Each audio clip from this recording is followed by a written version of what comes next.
Apa misi Al-Quran? Menolak pemberitaan Bible yang mengatakan bahwa yang dibunuh di salib itu adalah utusan Tuhan pencipta langit dan bumi. Jadi jangan Anda mau persamakan. Oke, Tidak akan pernah sama itu. Iya, sumbernya dari mana Anda bisa mau menyimpulkan seperti bahwa itu yang dibunuh itu adalah orang lain? Saya sederhanakan di dalam kisah Galatia 3 nomor 13. Bukan gitu diskusi Bang Juma. Inilah makanya saya bingung diskusinya.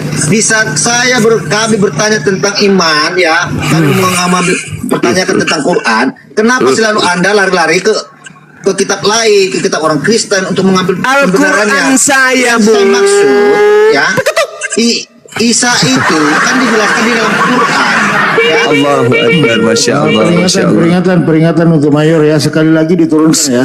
Surat kabar yang datang, dengar, surat kabar yang datang dari barat melakukan fitnah terhadap Nabi kami Isa alaihissalam. Iya, rujukan dari narasi Anda tadi. Al-Quran ya, saya jawabkan secara Quran, di mana tertulis kalau Isa digantikan dengan murid-muridnya. Allahu Akbar. Tidak ada diceritakan diganti oleh murid-muridnya. Al-Quran. Tadi narasi Anda kan gitu. Ya, Al-Quran saya mengatakan bahwa Nabi Isa alaihissalam itu tidak dibunuh, melainkan yang dibunuh itu adalah orang yang diserupakan bagi mereka. Itu Al-Quran saya. Oke, diserupakan itu apa yang diserupakan? Nabi Isanya, aku cuma. Iya, diserupakan apa? Kupingnya, matanya, apa yang diserupakan? Nabi Isa diajarkan oleh orang-orang kafir. Mati. Oke, diserupakan secara utuh manusianya. Oke, siapa itu manusia yang diserupakan itu? Di Al-Quran mengatakan diserupakan bagi mereka, bukan bagi kami umat Islam. Kenapa kau tanya ke kami? Bagi mereka. Bagi mereka. Kan clear, di iman clear mengatakan Isa itu diserupakan, bukan Isa. Karena muncul kemudian kelompok-kelompok kafir laknat dari barat mengajarkan Nabi kami itu yang disalib. Maka Al-Quran membantah itu. Bukan ya, Nabi Isa yang disalib, tapi orang lain. Secara sejarah historisnya Yesus itu disalib. Oke. Setelah dia bersetuju, ada lagi kita menjelaskan bahwa ada namanya Isa yang katanya juga Yesus. Ya, diserupakan wajahnya, diterangkan ke langit. Baik, sekarang saya ingin tanya sama saudara, Yesus itu manusia suci nggak? Kenapa lari ke sana? Jelaskan dulu Isa ini siapa? Yesus itu manusia suci nggak? Enggak, dengar gue, Isa ini siapa? Yesus itu manusia suci nggak? Kutanya dulu samamu, Yesus itu manusia suci nggak? Berontak ya. Lucu ente. Tidak bisa gitu Bang Juma. Tidak bisa juga. Tidak bisa juga. Tolong di mute dulu. Di mute. Mayor, peringatan terakhir ya, sekali lagi turun ya. Lanjut. Al-Quran datang untuk membantah fitnahan Bible-mu, membantah fitnahan imanmu. Itu Al-Quran datang tuh. Jadi tidak bisa Anda pisahkan. Ketika Anda bertanya tentang Nabi Isa, harus terkait dengan kitabmu. Bahlul. Astagfirullahaladzim. Keluar kan? Oke. Dibantah secara apa? Penyampaian Al-Quran mengatakan bahwa yang dibunuh itu bukan Nabi Isa. Oke. Bagaimana Quran membantah secara fakta sejarah? Sekarang sejarahnya mari kita kupas di Biblemu. Boleh nggak? Oke. Ya, okay. di dalam sejarah ya diakui bahwa sejarah itu diakui bahwa tidak ada sejarah-sejarahan di sini. Saya nggak bahas sejarah. Di mana yang saya bahas tentang saudara, yang kita bahas ini tentang tuduhan orang Kristen bahwasanya Yesus itu disalib. Makanya muncul pertanyaan saya, apakah Yesus itu manusia suci? Anda tinggal jawab. Ya, manusia suci. Apakah yang mati di atas salib itu orang suci? Atau dulu, saya mau paham dulu siapa Isa ini loh. Untuk membuktikan kepada Anda, bagaimana bisa dirujuk dengan data fakta sejarah? Saya nyerah. Silakan dilanjut. Ampun, saya berdiskusi dengan orang yang punya otak. Silakan. Iya, ya, ini peringatan terakhir ya untuk narasumber Kristen.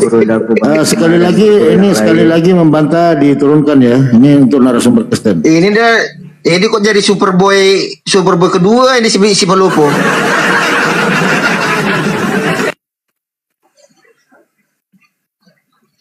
Gara-gara terakhir debatnya Bang Juma sama si Bombo kemarin, Major. si Superboy ganti jadi si super tontong dia. Super pel. Iya super pel ya. Major. Gak pernah nongol lagi. Major. Ya. Major. Tadi Bang Suma sudah berusaha menjelaskan secara akal sehat. Sekarang gini. Sekarang saya akan menjelaskan secara akal sakit ya. Semoga bisa diterima ya. Ketawa dia. Pelajaran untuk narasumber Kristen, jangan ketawa ya, ini edukasi ya. Lanjut Bang Ardi. Jangan kebanyakan pelanggarannya lah, gimana nih super pel ini.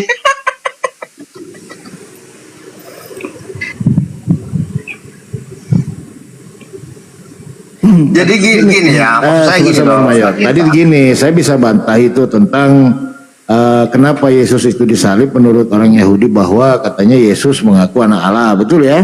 Betul Mayor ya? Betul gak? Apa? Tentang tuduhan kepada Yesus bahwa dia mengaku anak Allah. Makanya orang Yahudi pada saat itu merasa Yesus ini menghujat Allah. Betul? Karena Ya, dia benar. mengaku anak Allah. Betul? Ya. Nah, coba kita buka di Kejadian 6. Di Kejadian 6 nomor 1 di situ dikatakan, ketika manusia itu mulai bertambah banyak jumlahnya di muka bumi, dan bagi mereka lahir anak-anak perempuan, maka anak-anak Allah melihat bahwa anak-anak perempuan manusia itu cantik-cantik, lalu mereka mengambil istri dari antara perempuan-perempuan itu, siapa yang disukai mereka. Di ayat kedua ini siapa yang dimaksud ini anak-anak Allah ini? Ya semua umat manusia anak Allah karena datang daripada Allah. Nah, itu jawabannya berarti Yesus itu mengaku Kenapa? anak Allah, nggak ada masalah.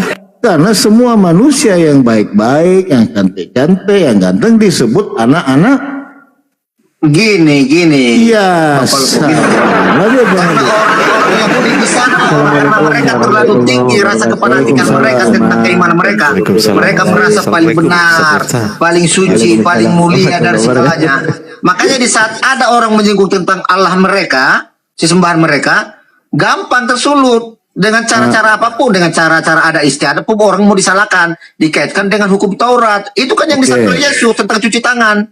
Oke, jadi tuduhan orang Yahudi kepada Yesus apa? Ya, karena apakah kamu anak Allah? Iya. Seperti aku katakan kan dikatakan. Apa masalahnya? Waalaikumsalam. Karena Yesus mengaku anak Allah. Hah? Sabar, karena mengaku anak Allah, betul? Ya iya. Nah, kenapa Karena di Yesus mengaku Kejadian anak 6 Allah. ini? Didengar oleh para imam besar Yahudi. Sabar dulu, kenapa di Kejadian 6 ini banyak anak Allah? Maka anak-anak Allah melihat bahwa anak-anak perempuan itu maksudnya apa ini anak Allah ini? Iya. Semua umat manusia itu anak Allah, anak-anak Allah. Tapi anak-anak terus Allah yang kenapa? tidak mengenal siapa penciptanya. Nah, Yaitu terus kenapa hanya kepada Yesus saja? Kenapa hanya kepada Yesus saja yang ditulis tidak boleh menghujat Allah kalau dia mengatakan dia anak Allah? Ya, disitulah sensitifnya orang-orang Yahudi dengan kata-kata Allah. Nggak bisa. Anak-anak Karena Allah mereka yang merasa dimaksud, diri orang Mayor. mereka paling suci, paling benar sejagat. Ya, Mereka yang anak-anak paling Allah benar, ya. yang paling Cek. dimuliakan. Sabar dulu, yang dimaksud anak Allah itu anak-anak atau orang manusia yang patuh kepada perintah Allah. Ya, Maka dia benar. bisa digelarkan Ini anak pintar ini si Balok ini. Allah. Nah, terus kenapa kau bilang Yesus mengaku anak Allah, lalu orang Yahudi mengatakan dia menghujat Allah? Ya, Sementara orang-orang itu semua bisa karena dikatakan itu orang anak itu Allah. tersinggung. Nah. Kamu menghujat Allah katanya. Lah kalau orang bilang anak Allah, kenapa nggak orang tersinggung? Orang Yahudi? Ya tanyalah orang Yahudi. Iya, sinilah ketimpangan. Kamu kena tersinggung Yesus mengatakan dia anak Allah. Kena tanya dulu. Enggak, yang menuduhkan orang Yahudi. Kamu mengatakan kamu anak Allah, kamu telah menghina Allah, betul? Ya iya. Terus Kenapa harus tersinggung mereka? Kalau Yesus mengatakan dia anak Allah. Karena kenapa? Setiap orang-orang percaya itu yang sudah percaya kepada sesembahannya Abraham, Ishak, Yakub, itu anak-anak Allah semua. Lah terus kenapa orang Yahudi marah kalau Yesus mengaku anak Allah? Makanya tanya si Billy dulu, aku pun bingung. Aku mau tanya sama si Billy. Itu salah itu tuduhanmu. Kalau mereka tidak tersinggung Bang Polopo, tidak ada penyalipan, tapi itulah bentuk kuasa dan segala kehendak Allah Bapa sendiri ya, semuanya harus tergenapi. Apa dasarmu mengatakan bahwa apa salah Yesus ketika dia mengatakan saya anak Allah? Sementara Tanya si Billy dulu, aku nggak tahu juga kenapa dia marah. Bukan itu, mereka tidak memahami itu. Gimana ceritanya? Dia nggak memahami Bible, lain itu. Jangan tanya Billy lah. Kan gini, apa kronologinya kenapa sampai orang Yahudi ya tidak terima dengan kehadiran Yesus Kristus? Karena Yesus Kristus yang mengajarkan ya yang agak berbeda tentang keyahudian. Dia mengaku dirinya ada anak Allah. Ya, dia dikatakan dia adalah raja orang Yahudi. Nah, terus orang lain yang mengaku anak Allah gimana?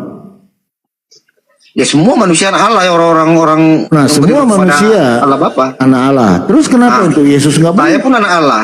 Terus kenapa untuk Yesus nggak boleh? Ya makanya kita tanya dulu orang Yahudi, kenapa orang ini? Ya kalian lah yang ditanya, bukan Yahudi, karena kalian Aku memahami. rasa orang itu habis mabuk kecubung orang itu, jadi gampang sensitif orang itu, apapun yang mau salah. Yang menceritakan itu kan kitabmu, Biblos Ya yang iya, menceritakan. kan data sejarahnya jelas, story-nya ada.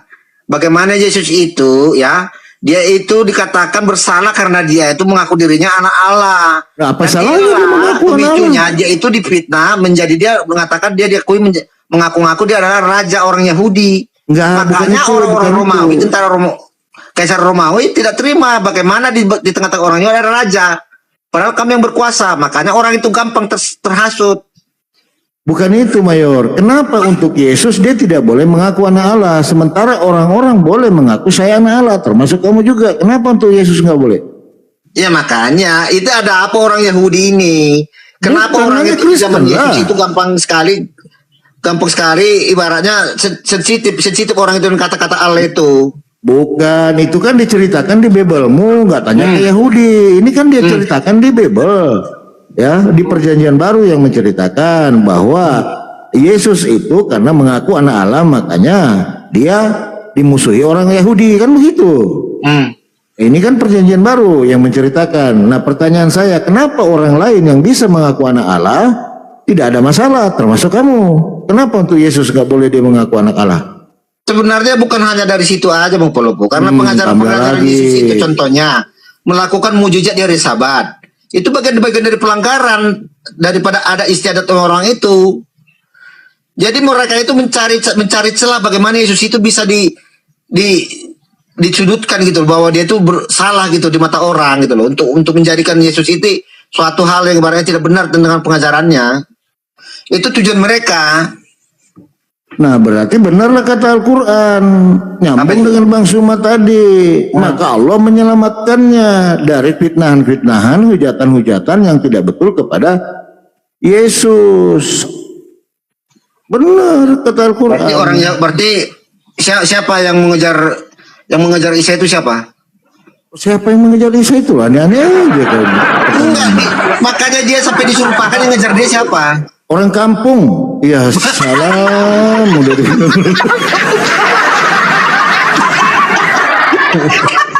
Masya Allah, Mayor. lanjut.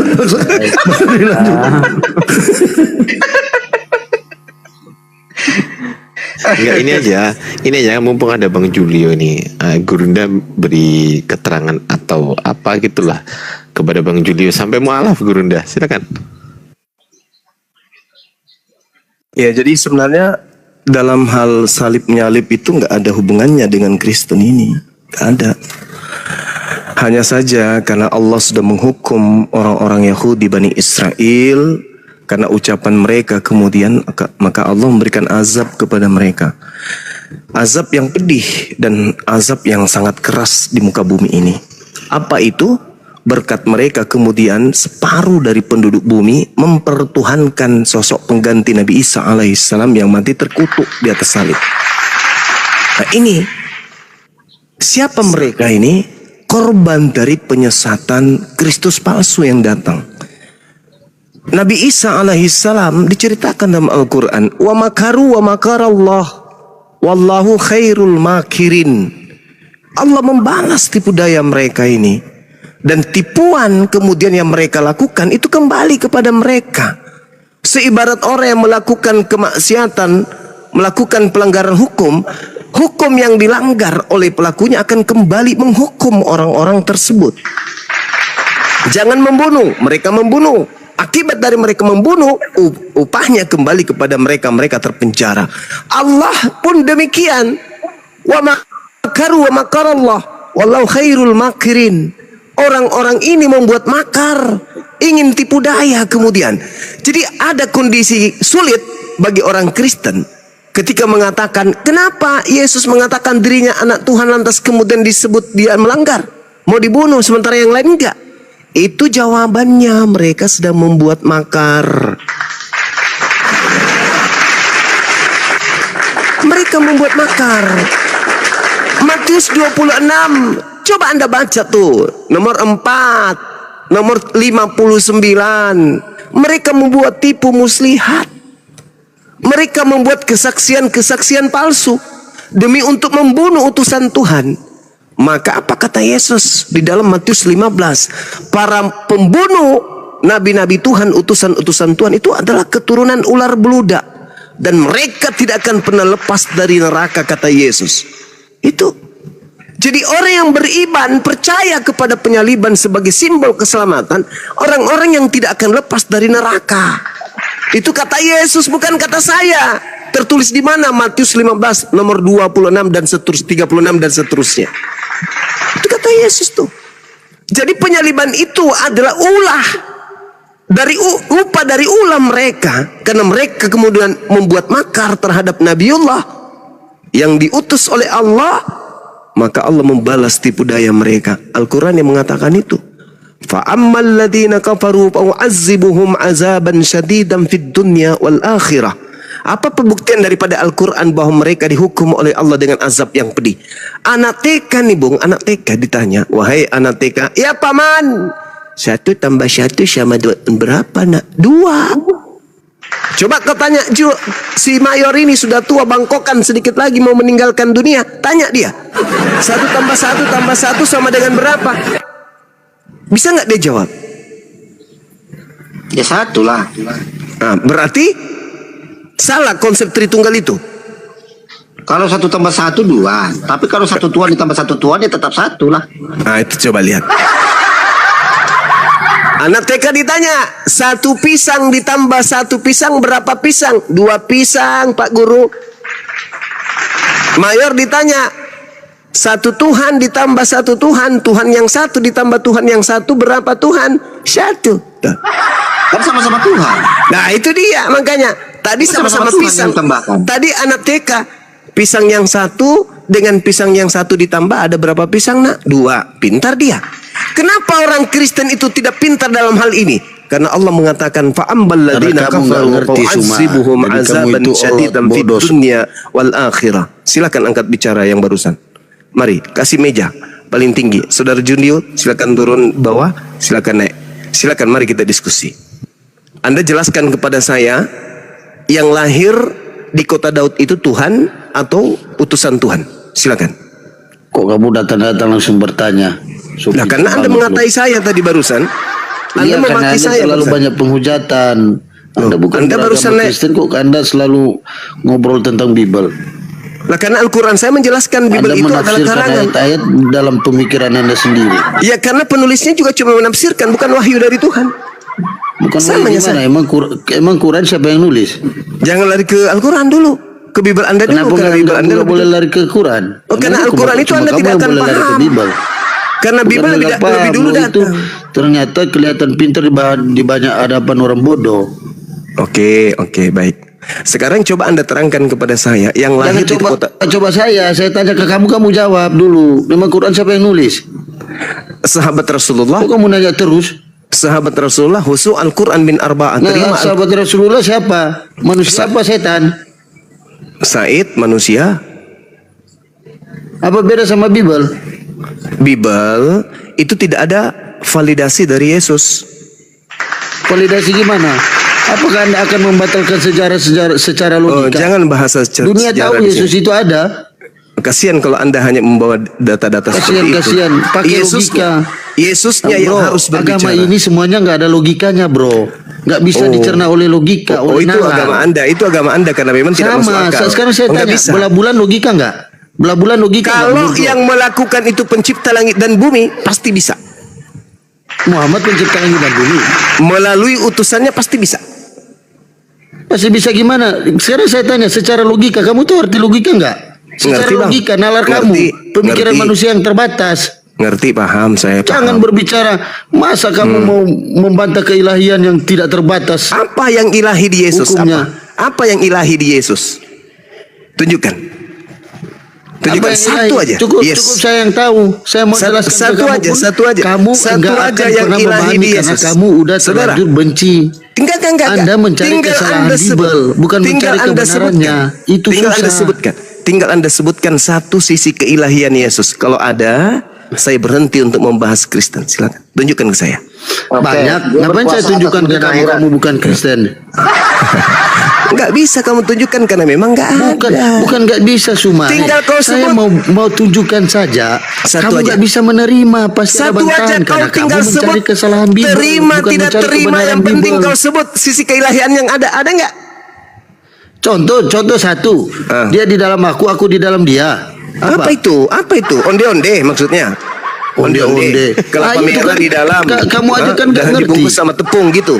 Kamu di dalam Kamu aja aku, kan aku nggak di dalam ngerti. aku. Karena apa? Kamu mencari kesalahan Bible cuma. Yang saya Makanya minta kamu kelihatan sisi pintar di hadapan orang bodoh. keilahian, Cak Kangkung. Sisi keilahian udah saya jawab. Apa Contoh dia sisi bisa keilahian? menyamakan dirinya dengan Allah. Apa Kenapa? sisi keilahiannya apa? Nah tadi kan saya udah bilang dia menyamakan dirinya dengan Allah. Di mana? Ketika dia berkata seperti Iya itu, kan? dia sebagai manusia atau sebagai kucing? Sebagai manusia. Sebagai manusia. Yang saya minta sebagai keilahiannya mana? Ayo. Saya tidak minta Keilahiannya Suma. Mana? Silakan. Saya Satu mau aja. nanya, Satu secara aja. keilahiannya itu, dia kan sudah bilang, Apa? aku di dalam dia dan dia di dalam Pada aku. saat dia bicara seperti itu, dia manusia atau bukan? Manusia. Ya, mana sisi keilahiannya? Saya minta sisi keilahian, jangan manusianya, Aduh, Paman. kamu ini Aduh. sok pinter banget ternyata kamu. Sisi goblok. keilahian. Saya baru loh. sadar. Ternyata Saya minta kenapa ya sisi banyak keilahian. orang-orang Muslim yang Saya mendukung minta kamu sisi yang- kalian, saudara. yang Kalau modal cowok manusia, kayak saudara, gini, diam. pantasan kamu nggak bisa Diam. lawan. Saudara.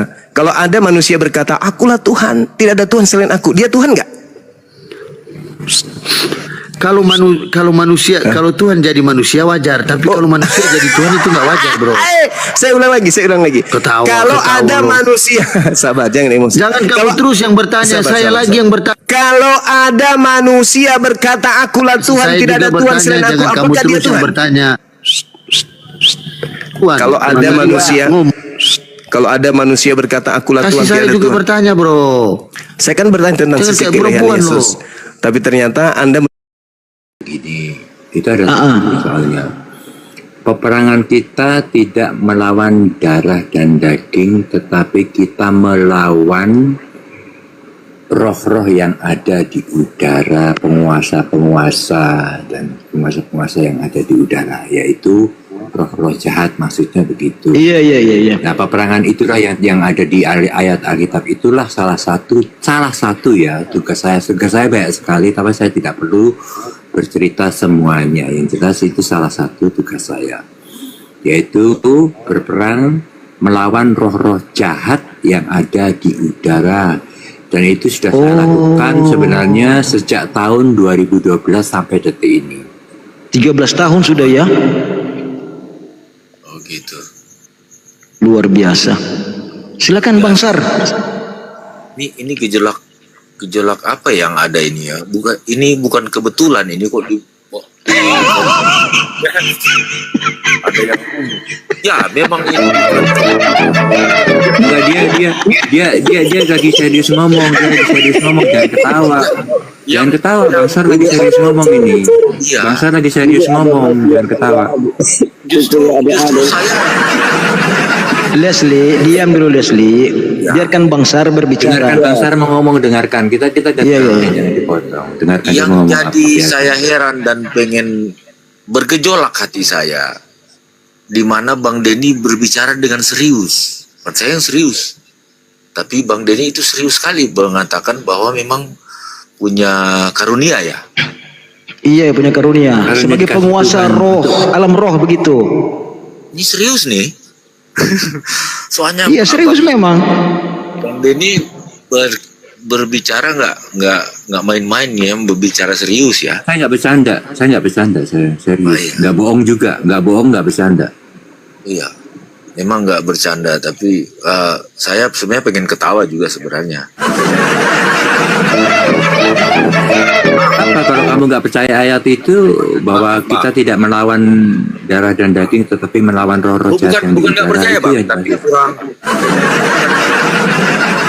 Bukan nggak percaya bang, tapi bukan nggak percaya tapi kurang yakin lah. Nah, sama aja ya. Nggak apa-apa, itu hak Anda kok. Saya hormati itu hak Anda. Itu hak Anda. Wah, Bang Abuya ini memang serius nih orang nih. Serius ini Bang Sar. Bilangin begini, Bang Nggak Sar. bercanda ini. Jadi gini Pak Pendeta, mohon maaf ya Pak Pendeta. Pak Pendeta Sar. Jadi memang Pak Denny ini sudah beberapa kali mengatakan di tahun 98 atau 89 Pak Denny. 88 Pak Denny ini bertemu Tuhan yaitu Elohim dengan mata kepala. Itu pertama. Yang kedua, Pak Denny ini diangkat menjadi Tuhan. Jadi dia selalu berbicara di setiap koma. Jadi dia agak bercanda Bang Sar. Pak Pendeta mungkin gimana ini Kristen seperti ini? Ini ada Gurunda nih. Gurunda Bang Zuma. Waalaikum. Waalaikumsalam warahmatullahi wabarakatuh. Sahabat semuanya, rekan-rekan semua dari pihak Masya Kristen. Allah. Semangat malam teman-teman. Nah ini Gurunda, pendetanya sudah hadir nih. Pendeta Sar Oke, nih. sip. Luar biasa. Iya Bang Den. Bukan Iya pendeta tadi saya nunggu di sebelah. Ternyata nunggunya di sini. Pendeta saya. Sama-sama menunggu kita berarti. Ya. Oke, Bang. Gimana? Tadi memang saya masuk ke Komal ini yang ya tadi ya Bang Abuya. Jadi dengan Dewa, dengan siapa ya lagi tadi? Ya ajak Iya, untuk bagaimana kalau head to head dengan Bang Zuma. Iya. Saya nggak tahu sih topiknya apa, temanya apa. Tapi mungkin dari mereka menilai bisa jadi apa ya? Jadi bahan juga untuk apa dipertanyakan oleh Bang Zuma, ya saya siap aja. Walaupun saya sih bukan siapa yang pendeta Bang. Oke siap, sebelum dilanjut Gurunda saya instruksi dulu sebentar kepada Bro Adi sama Pak Denny. Mohon maaf ya Bro Adi, Pak Denny, mungkin kalian berdua nyimak dulu, kita sama-sama menyimak biar lebih kondusif, biar yang menjadi narasumber Bang Zuma sama Bang Sar dulu ya, biar kondusif. Iwan pilih sambil di tap-tap layarnya dan saya serahkan kepada Gurunda, silakan Fadol. Ya baik. Yang pertama tadi ada saya mendengarkan saudara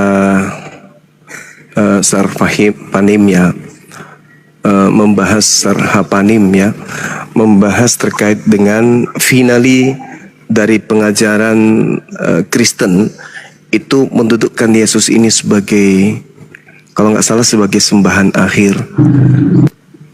Yang tadinya kemudian hanya nabi, rasul, utusan, berujung kepada dia adalah Tuhan. Apa saya salah atau gimana itu Bang? Poinnya di mana Bang? Maaf. Poinnya bahwasanya saudara mempertuhankan, mengibadahi Yesus.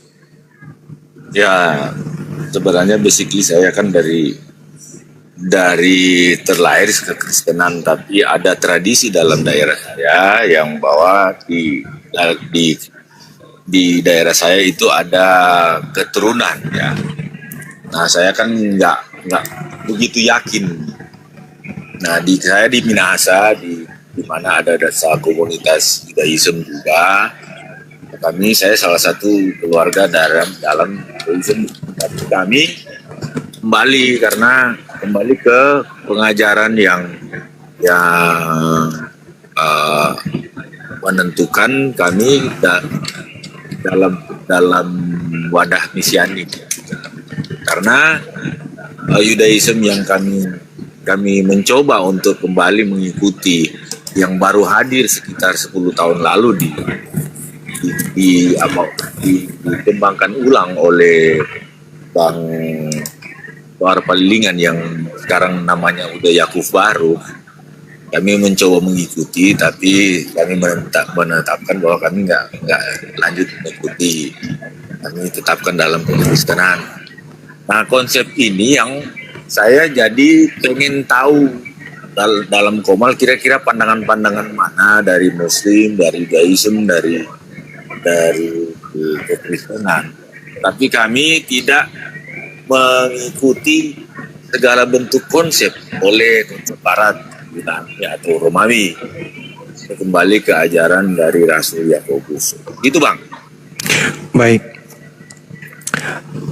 Jadi kedudukan sembahan saudara ini Yesus yang adalah Yod-Heh-Vav-He itu sendiri atau gimana ini?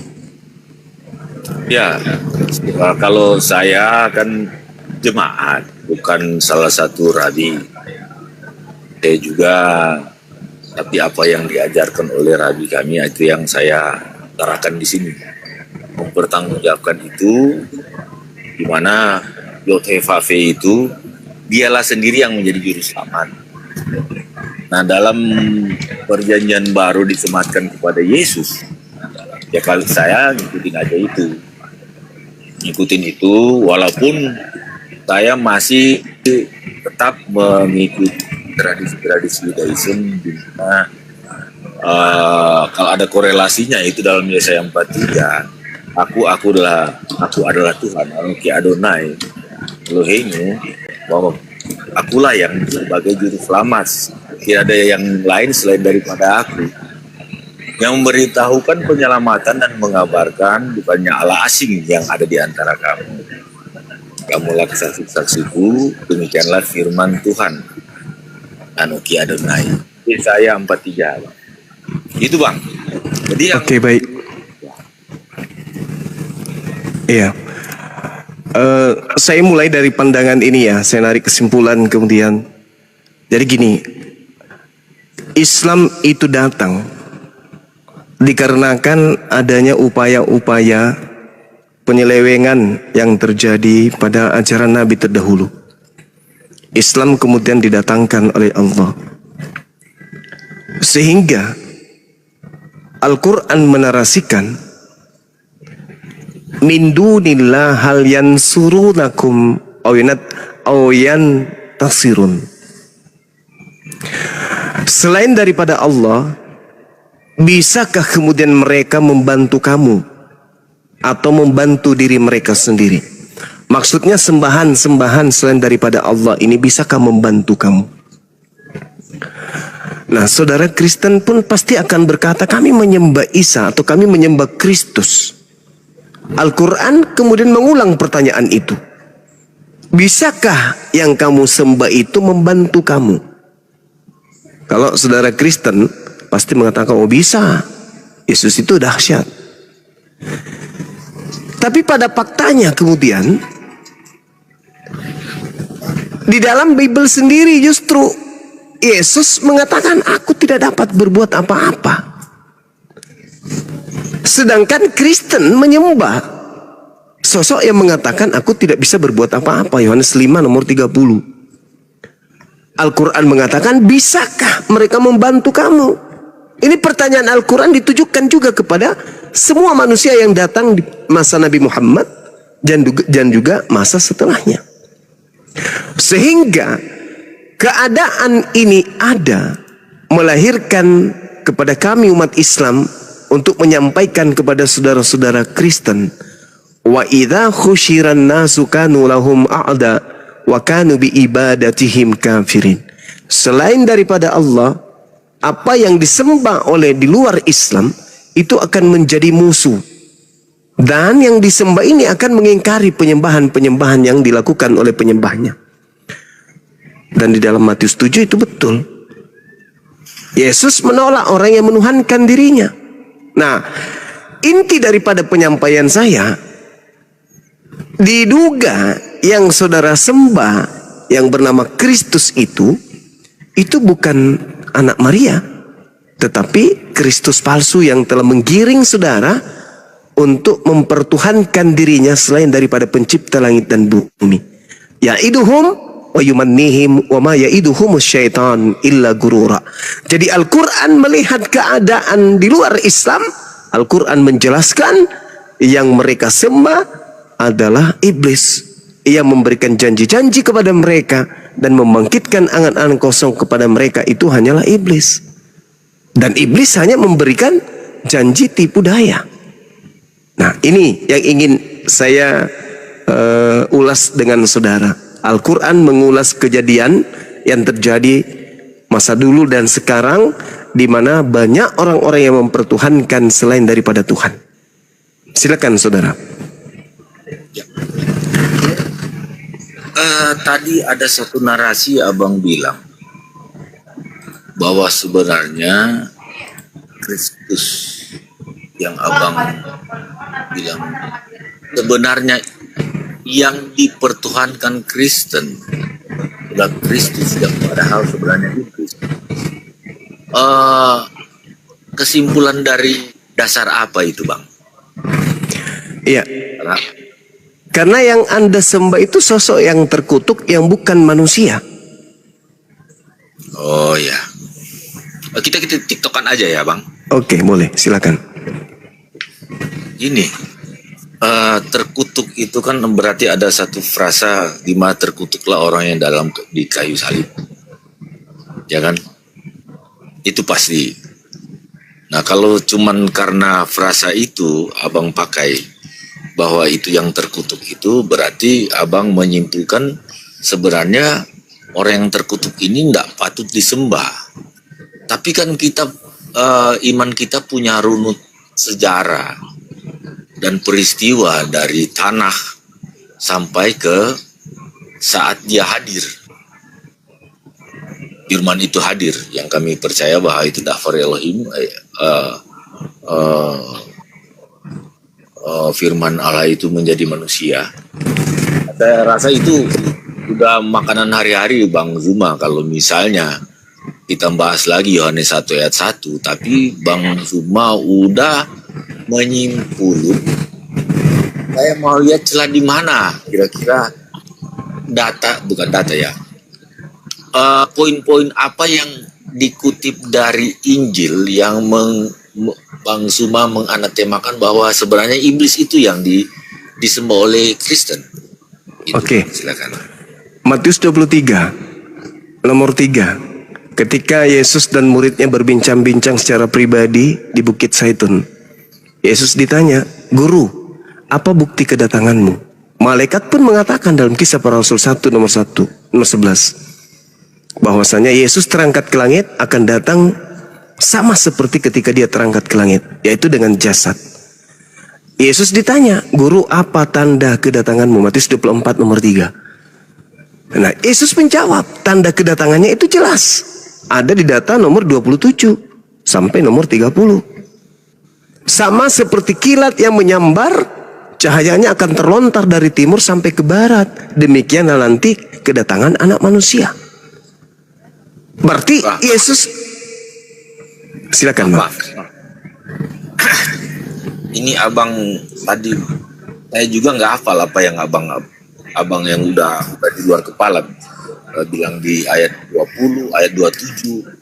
Nah, saya kan di depan kitab fisik, bukan di apa ya. Itu udah terpatri di pikiran abang. Berarti ada satu analitis ya, metode analitis yang abang anatemakan bahwa itu iblis, itu yang saya kejar. Iya, betul. Karena Yesus mengatakan, waspadalah agar kamu jangan disesatkan, sebab akan datang banyak penyesat dengan memakai namaku dan berkata, "Akulah Kristus." Mereka penyesat ini akan menyesatkan banyak orang. Itu kata Yesus. Nah, Saya setuju. itu kata Yesus kepada Bani Israel. Dan penyesat itu membawa nama Yesus, dan penyesat itu berkata, akulah Kristus. Artinya penyesatnya mengaku Kristus. Berarti ada Kristus palsu yang adalah tugasnya penyesat. Nah, di data nomor 23-nya Yesus berkata begini. Jadi apabila ada orang berkata, aku melihat Kristus di sini, melihat Kristus di sana, apa kata Yesus? Jangan kamu percaya. Nasihat Yesus ini kepada Bani Israel. Makanya ketika Paulus datang mengaku bertemu dengan Yesus di padang gurun ketika ke Damsyik, Bani Israel tidak percaya karena sudah mendapatkan pesan dari gurunya. Tapi yang percaya kemudian adalah orang Roma Yunani. Kenapa? Karena orang Roma Yunani memang memiliki konsep yang sama seperti yang diajarkan Kristen hari ini. Dewa mereka turun menjadi manusia. Kalau Anda tidak percaya, silakan Anda buka Efesus 2 nomor 6, nomor 7, nomor 8. Dewa turun mengosongkan diri, tidak mempertahankan kemudian kedewaannya, melainkan mengosongkan diri dan mengambil rupa manusia, bahkan taat sampai mati di atas tiang salib. Jadi salah kalau Anda mengambil konsep Yohanes 1. Anda keliru di situ, kawan. Yang diajarkan oleh Kristen harusnya jangan diumpetin. Umpetin itu apa? Adalah Efesus 2 nomor 6, nomor 7, nomor 8. Jadi sembahan saudara datang mengosongkan dirinya lalu menjadi manusia. Kalau yang di dalam Yohanes 1 firman menjadi daging, itu tak ada masalah. Firman menjadi matahari, firman menjadi bulan, firman menjadi apapun. Bahkan Yesus berkata dalam Matius 4 nomor 4, manusia hidup bukan dari roti saja, tapi dari setiap firman yang keluar dari mulut Tuhan.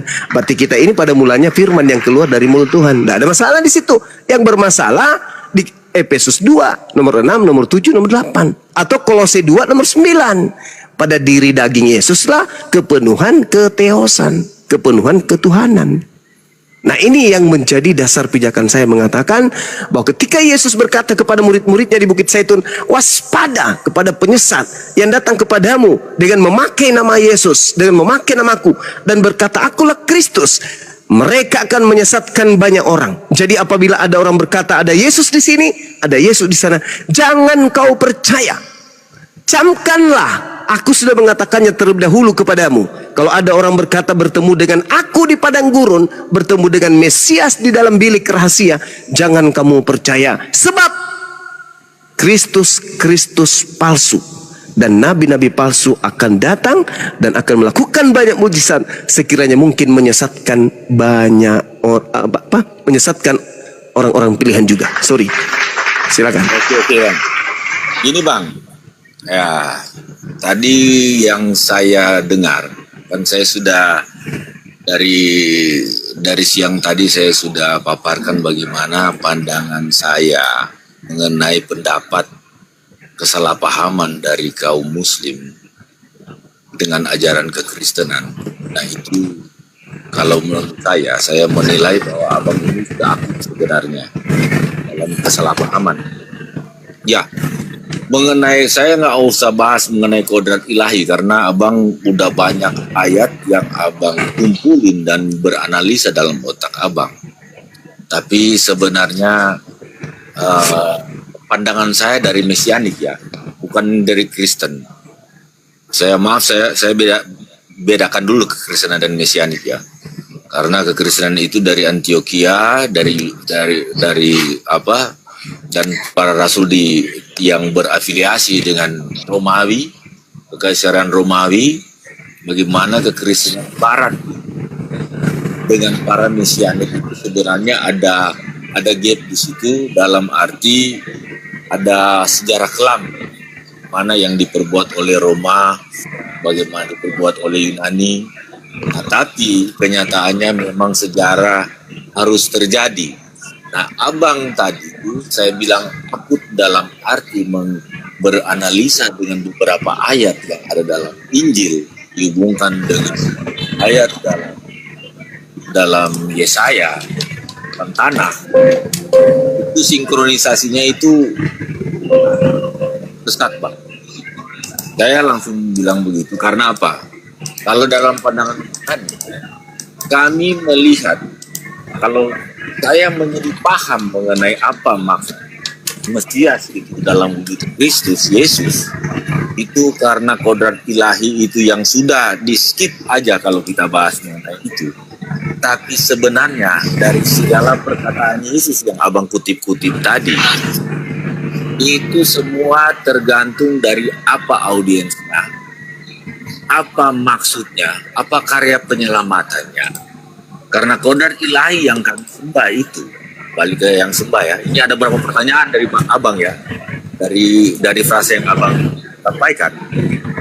Itu tergantung daripada karya. Contoh, yang menentukan kodrat ilahi sehingga kami menyembah dia dalam arti dia menunjukkan mujizat. Satu, baru dalam pengenalannya sebagai anak Allah yang harus disikapi, dipelajari, bukan sekedar melihat apa frasa-frasa dalam kalimat-kalimat dalam tanah atau dalam tulisan Matius, Markus, Lukas, dan Yohanes. Itu bang. Jadi kesalahpahaman abang ini sudah terstruktur, yang mana yang sudah terpatri dalam benak abang bahwa konsepnya pasti sudah seperti ini. Itu konsep yang hanya di abang saja, bukan di kekristenan kami. Izin Bang Sar, interupsi, suara Anda agak kecil. Tolong dibesarkan sedikit ya, mohon maaf biar lebih enak. Oke. Lanjut. Oke, headset saya agak masalah nih. Gitu. Jadi gitu bang. Jadi saya nggak mau masuk ke ranah mengkaji-kaji ayat. Nanti mungkin ada kesempatan yang lebih luasa saya menganalisa. Kalau abang kan udah lama kayaknya menganalisa mengenai ayat-ayat yang dihubungkan dan menganatemakan bahwa ini sesembahan ini Kristus yang sebenarnya iblis yang disembah, yang menjadi sesembahan Kristen. Itu yang saya kejar di situ. Itu sudah tersesat. Padahal sebenarnya dari yang saya dengar, apa yang abang kutip-kutip itu sebenarnya itu sudah bisa menunjukkan kalau salah runut itu bang. Jadi kayak abang sekarang menganatemakan bahwa apa yang disembah Kristen itu, contoh ada Kristus palsu, membuat mujizat dengan namaku. Itu konteksnya, audiensnya siapa waktu dia berkata. Misalnya dia berkata dalam keadaan dia dalam keadaan pengajaran. Dia berdoa juga itu ada pengajaran. Dia berdoa diperdengarkan itu ada pengajaran. Kayak Musa dia bernyanyi aja, nyanyiannya diatur oleh Elohim atau oleh Hasyim. Nyanyian Musa. Daud juga bersenandung, bernyanyi, dan nyanyian Daud itu mengandung tuntunan Roh Kudus sehingga menjadi satu, ada banyak kekuatan apa yang dikatakan Daud, dan terjadi semua itu merujuk kepada Yesus Kristus yang kami sembah. Begitu juga Yesus di saat dia berdoa kepada murid-muridnya itu mengandung pengajaran. Apa yang Yesus katakan kepada murid-muridnya berbeda dengan apa yang dia katakan di saat dia berhadapan dengan kaum Farisi. Contoh, kaum Farisi bertanya, apa hukum utama dan yang terutama? Pasti Yesus akan berkata, Shema Israel Adonai Elohim Adonai Echad. Karena yang bertanya itu orang Farisi. Dan kalau misalnya kalau kita berskenario saat itu saja kalau Yesus langsung berkata, akulah dia, maka di situ dia langsung dianggap penistaan dan dia langsung dibunuh saat itu. Tapi tujuannya adalah karya penyelamatan, sedangkan muridnya aja menghalangi segala apa yang dirancangkan olehnya untuk penyaliban dalam rangka penebusan. Petrus aja dia berkata, enyah kau iblis, karena Petrus nggak ngerti apa maksudnya.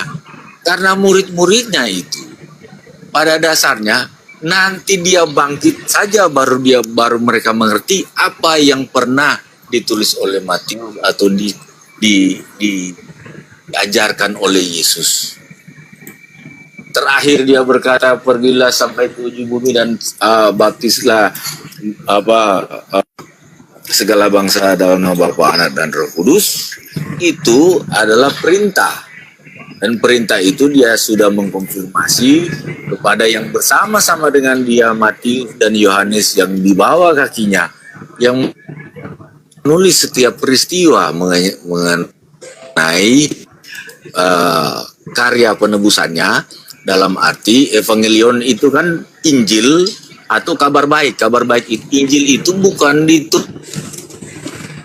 diturunkan. Ini kan abang membaca Injil ini dalam pandangan abang sudah terpatri bahwa dalam sudut pandang Islam, di mana dalam pengajaran Islam bahwa Nabi Isa itu diturunkan kitab, tapi bukan seperti itu. Dialah Injil itu, Yesus Kristus, dialah Injil itu. Oke, Bang Sar, biar tidak terlalu melebar, apakah boleh ditanggapi dulu, Bang Sar? Tanggapi dulu. Ya, Oh, siap. Lanjut. Iya, saya tetap pada pendirian saya ya. Bukan karena saya terdoktrin atau karena saya kemudian Islam, tetapi karena saya menggunakan akal. Sedangkan Anda berbicara berdasarkan iman, kepercayaan dan keyakinan saudara. Berbeda dengan ucapan-ucapan Yesus yang ada di Bible. Anda justru, saudara ini memperlihatkan permusuhan terhadap ucapan-ucapan Yesus. Itu nyata itu. Yesus meminta kepada muridnya agar waspada kepada Kristus. Itu nggak bisa Anda pungkiri. Makanya Anda nggak berani kemudian masuk ke ranah dalil. Orang-orang Yahudi berbicara kepada Yesus. Bukan orang Kristen, bukan Mesianik. Bukan, Mesianik itu orang belakangan dan itu di luar daripada lingkungan Yesus ngajar. Muridnya diminta untuk berhati-hati kepada iblis penyesat yang datang memakai nama Yesus dan berkata Kristus. Matius 24 nomor 24. Sebab Kristus palsu akan datang melakukan mujizat sekiranya mungkin menyesatkan orang-orang pilihan juga. Itu kata siapa? Kata Yesus. Berarti ada Yesus palsu, ada Kristus palsu.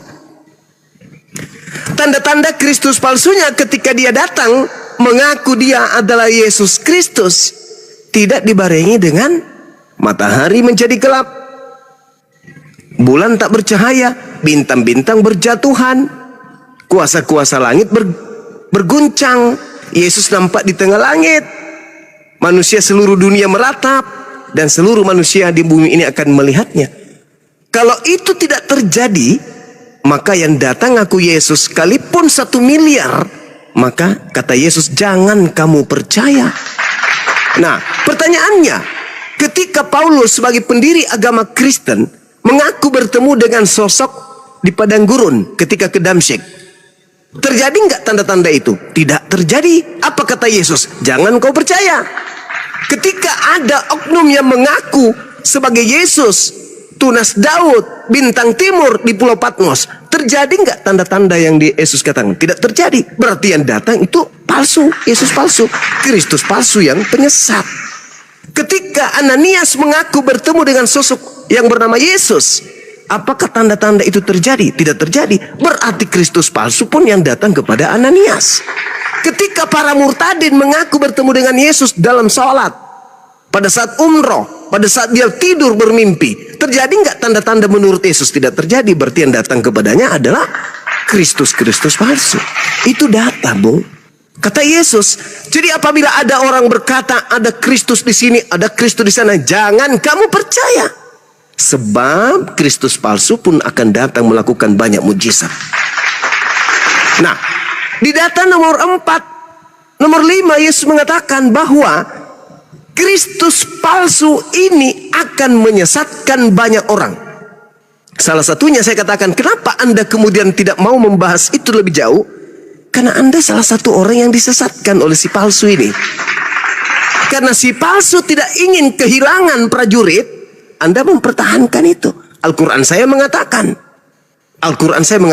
wa ikhwanuhum yamuddunahum fil ghayyi tsumma la yaksurun. Saudara-saudara iblis itu adalah orang-orang kafir. Dan saudara-saudara iblis yang adalah orang kafir akan menolong iblis untuk durhaka kepada Tuhan. Dan mereka tidak akan henti-hentinya menyesatkan. Mohon maaf ini, Al-Quran saya datang untuk menjelaskan keadaan itu. Lagi-lagi setelah saya belajar sebagai aktivis, penggiat, pengkaji Bible, di situ saya temukan data itu. Kalau bukan Yesus yang asli datang, maka tidak kiamat. Tapi kalau Yesus yang asli datang, maka itu akan terjadi kiamat. Al-Quran pun mengatakan, wa innahu la ilmul lis-sa'ah fala tamtarunna biha wattabi'un. Apa tanda kedatanganmu?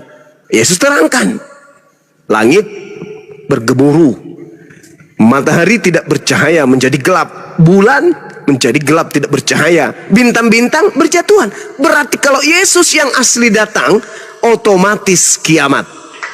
Tapi karena yang datang kepada Kristen adalah Kristus palsu, kiamat tidak terjadi. Maka pengikut Kristus palsu yang disesatkan itu namanya pengikut Kristus, disingkat Kristen. Kalau Anda yakin bahwa yang datang kepada Paulus itu Yesus anak Maria yang asli, maka sudah pasti terjadi kiamat 2000 tahun yang lalu. Faktanya kagak. Dan Yesus mengatakan jangan kau percaya. Nah, kenapa Anda bersikeras? Ya karena Anda salah satu korban dari penyesat tersebut. Orang yang sesat tidak akan sadar kalau dirinya sesat, kecuali menggunakan akal, menggunakan hati. Tapi kalau hanya menggunakan keyakinan, kepercayaan, doktrin dan dogma, tidak akan bisa keluar dari kesesatan itu. Maafkan saya Bung, itu data di dalam Bible. Silakan. Oke, panjang sekali nih. Semua yang abang bicara tadi itu nggak ada yang saya tolak, ya. Semua misalnya mengenai ada Kristus palsu, dia sebagai penyesat, bagaimana Ananias ketemu Paulus, bagaimana Anda mengkaji Bible, bagaimana mengenai tidak kiamat atau kiamat, dan bagaimana Anda mengatakan bahwa saya salah satu dari yang korban dari penyesat. Itu bisa saya jawab semua, Bang.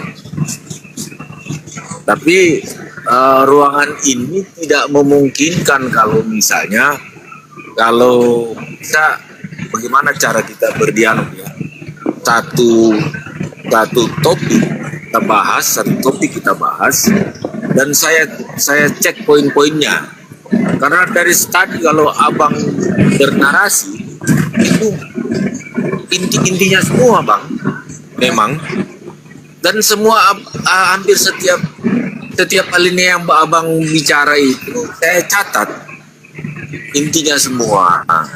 Tapi abang salah menafsirkannya. Abang penafsir dengan cara beranalisa abang itu. Coba kita kalau secara akademik ada orang akademik, ada Bang Ardiansa, saya nggak tahu lah yang lain-lain ya. Tapi kalau secara akademik kita nggak akan temu poinnya kalau tidak seimbang. Untuk saya menjelaskan dari satu narasi itu ada 1, 2, 3, 4, 5, 7 pertanyaan yang harus saya jawab, Pak. Nggak mencukupi. Tapi segala narasi abang, biarlah adanya seperti demikian, itu hak abang. Tapi kami, abang juga menyinggung dogma tadi, doktrin. Saya tidak tergantung doktrin, Bang.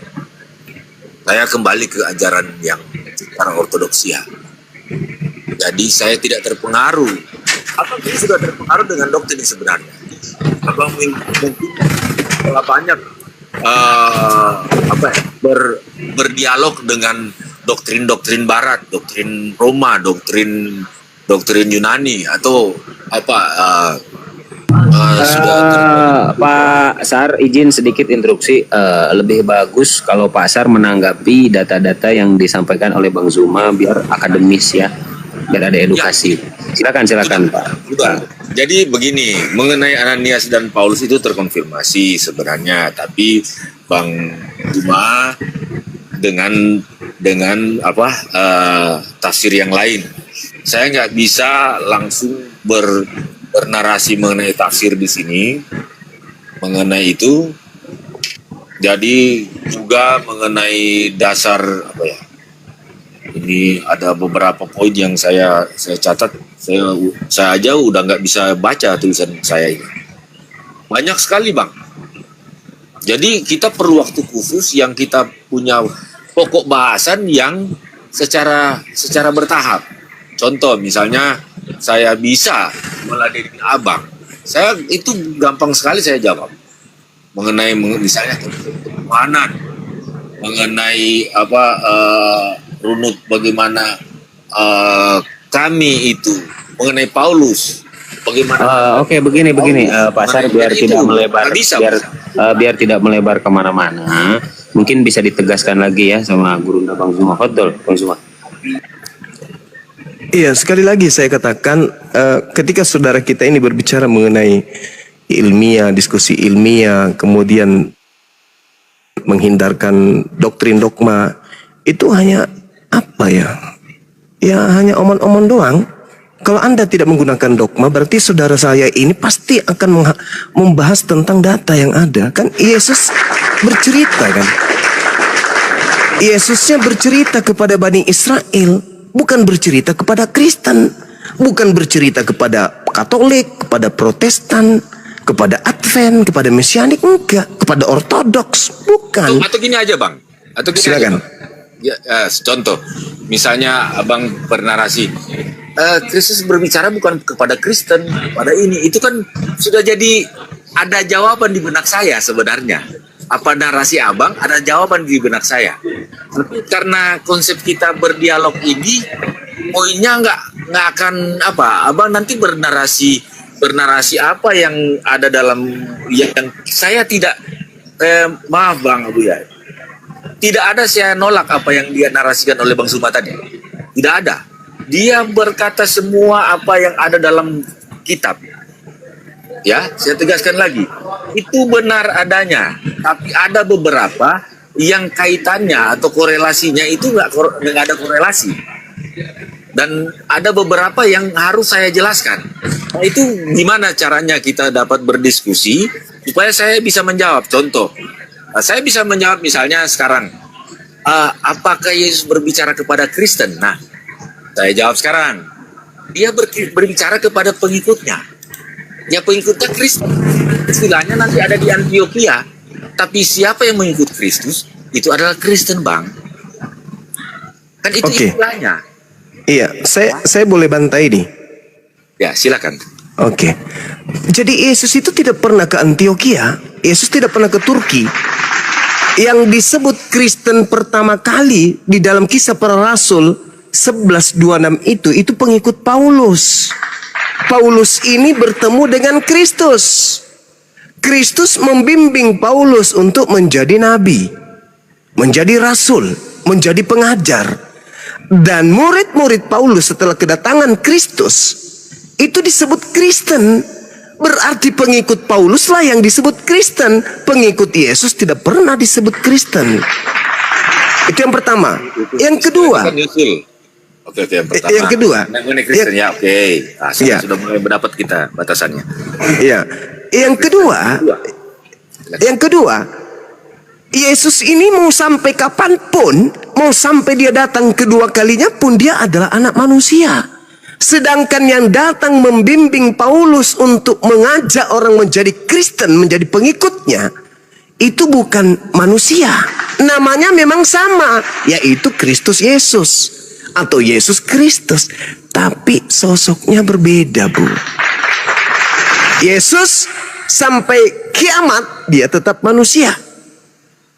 Tetapi Yesus yang datang kepada Paulus bukan manusia. Ini oknum yang berbeda. Tidak butuh penafsiran untuk itu. Cukup memahami dengan akal pengakuan Paulus. Apa kata Paulus dalam Galatia 1 nomor 1? Aku menerima Injil bukan dari manusia, tapi dari Yesus Kristus. Nomor 11, aku kembali menegaskan kepadamu, aku menerima Injil bukan dari manusia. Bukan manusia mengajari aku Injil, tetapi dari pernyataan Yesus Kristus. Sejak kapan anak Maria bukan manusia? Itulah bukti bahwa yang datang kepada Paulus itu adalah berbeda, bukan anak Maria. Silakan. Oke. Yang pertama saya jawab mengenai istilah Kristen. Benar abang bilang. Yang diejek, diolok-olok di Antioquia itu. Nih, pengikut Kristus. Ini Kristen. Itu istilah Kristen pertama. Tidak berarti harus ada konfirmasi bahwa Yesus, apa yang Yesus ajarkan itu kepada yang di depannya itu, yang dia sementara mengajar, memberikan pengajaran, itu bukan mereka juga kan itu. Istilahnya kan nanti belakangan. Tapi orangnya kan tetap itu. Murid-muridnya itu. Satu, itu terjawab.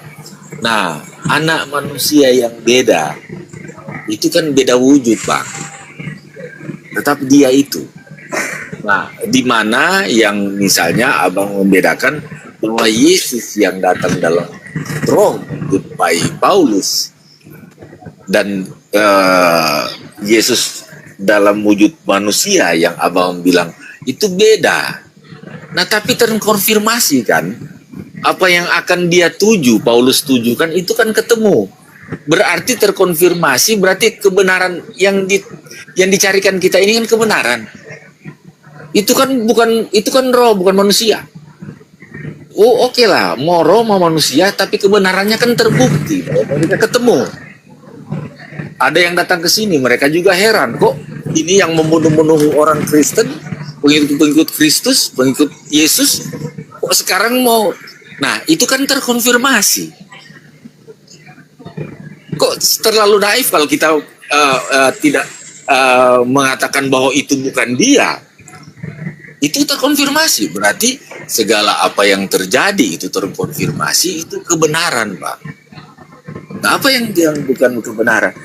Toh yang abang bilang, yang ketemu yang ngangkat Paulus jadi itu kan Rabi kami, Rabi Saul. Paulus kan itu juga kan bukan orang Roma, tapi keluarga negaraan Roma, tapi bukan orang lain, tapi dia Yahudi, Bang. Dia kan Farisi, Bang. Muridnya Gamaliel. Bukan orang lain, dan dia justru yang paling pintar. Bahkan tulisannya lebih banyak dari murid-murid Yesus yang lain. Gitu, Bang, silakan. Oke, baik. Itu aja dulu, Bang, supaya jangan panjang-panjang. Jadi saya nggak bisa jawab kalau misalnya. Oke, baik. Yang pertama terkait dengan Kristen. Tolong lain kali hati-hati kalau saudara saya ini ngomong bahwa yang dibunuh itu Kristen. Hati-hati. Yang dibunuh Paulus itu bukan Kristen. Yang dibunuh Paulus itu Bani Israel, murid-murid Yesus. Kristen itu berbeda. Kristen itu orang-orang yang menyembah Kristus. Murid Yesus tidak menyembah Kristus. Catat itu. Murid Yesus tidak mengkitabkan 4 kitab kanonik dan tidak mengkitabkan 13 surat-surat Paulus. Tidak ibadah minggu, tidak makan babi, tidak menyembah Kristus, dan mereka adalah Yudaism. Anda harus bedakan itu. Hati-hati kalau ngomong. Yang dibunuh Paulus itu muridnya Yesus. Sementara Kristen itu pengikutnya Paulus. Coba. Yesus berkata dalam Yohanes 10 nomor 20, aku mengenal pengikutku, pengikutku mengikuti aku. Aku ke sinagoge, aku tidak makan babi, aku bersunat, aku sujud, aku mengkitabkan Tanak, maka pengikutku pun akan melakukan hal yang sama. Kristen sama enggak? Oke. Sabar, Sama, ini baru poin sama. pertama. Oke, Tidak oke. sama. Nah, Itu yang pertama. Saya tanggapi dulu. Supaya Oke, silakan. jangan dihujani saya. Silakan. Bicara tadi itu mengarah ke kamu, Siani, Pasar Pak. instruksi sebentar, Pasar. Alangkah baiknya begini, Pasar, izin ya. Alangkah baiknya Pasar ketika Bang Zuma lagi bernarasi, Pasar itu catat biar Pasar enak menanggapinya karena Udah data full semua nih. yang disampaikan oleh Bang Zuma. Ya, Udah full nih silakan, Pak. catatan. Lanjut. Contoh misalnya murid Yesus. Ini saya catat. Saya pegang pensil dan bolpen nih, Bang. Saya hitung ini pertanyaan catatan yang perlu saya pelajari dan yang perlu saya tanggapi dan perlu saya kaji. Jadi saya lemah di sini dalam arti harus meladenin narasi abang itu udah pertanyaan, Bang. Udah ada pertanyaan di benak saya. Contoh mengenai murid Yesus yang tidak menyembah Yesus, itu bisa saya jelaskan. Tapi dalam diskusi biasanya kan ada batasan pembahasan mengenai ini. Nah, tiap narasi abang kan saya catat. Ini saya catat sih, bukan enggak. Saya catat semua. Dan kalau di saya, abang bernarasi tadi, kami Mesianik lain, bukan Kristen, Bang. Sebenarnya, inilah yang menjadikan bahwa kami ini bukan seperti yang abang kira. Jadi saya sudah dari awal kan memperkenalkan bagaimana pandangan kami kembali ke pengajaran dalam Rasul Yakobus. Nah, itu tadi kan abang balik lagi yang saya sudah jawab mengenai pengikut Kristus, Kristen. Nah kan mereka itu juga, Bang. Kan itu perjalanannya hanya hitung berapa tahun, bisa hitung dengan jari. Selama Yesus berkarya itu hanya sekitar 3-4 tahun. Ya. Dan murid-murid Yesus itu kan orang-orang Yahudi juga, Bang. Bani Israel. Coba mana yang dari luar? Di Kisah Para Rasul itu nanti murid dari 12 murid ada murid 70 murid. Itu termasuk Polikarpus, termasuk Clement, termasuk Irenaeus, muridnya Yohanes yang ada di kaki Yesus. Matius juga Yesus yang panggil, ikut aku. Waktu dia sebagai pemungut cukai. Nah, apa yang nggak ada korelasi di situ? Tapi istilahnya yang nyusul itu yang abang menuntut harus yang itu. Contoh, kalau misalnya Soekarnois dulu, nggak ada orang Soekarno bilang, ya kalian itu Soekarnois ya. Tapi orang-orang yang punya ideologi Soekarno itu disebut Soekarnois. Itu kan saya cuma beranalogi. Jadi gitu, Bang. Nah, jadi narasi-narasi abang itu nggak ada yang salah, cuman runutnya itu abang susun untuk membenarkan akidah abang. Itu. Oke, baik. Saya paham tentang Mesianik, Bang. Saya ngerti, saya juga belajar. Gerakan keagamaan yang mencoba untuk memadukan teologi Kristen dengan unsur Yahudi dan memadukan ritual, lalu kemudian percaya bahwasanya Yesus adalah Mesias. Saya tahu itu, tetapi yang perlu diluruskan di sini, Mesianik ini panen dari sekte-sekte sebelumnya, dari pengajaran-pengajaran sebelumnya. Tapi ada yang terlupakan. Apa itu? Mesias boleh Mesias, Kristus boleh Kristus, pengimannya pun boleh sah-sah saja, silakan. Tapi yang harus menjadi acuan di sini adalah Kristus yang mana, Mesias yang mana yang Anda ikutin. Karena antara Kristus yang datang ke tengah Bani Israel, dia hanya utusan Tuhan.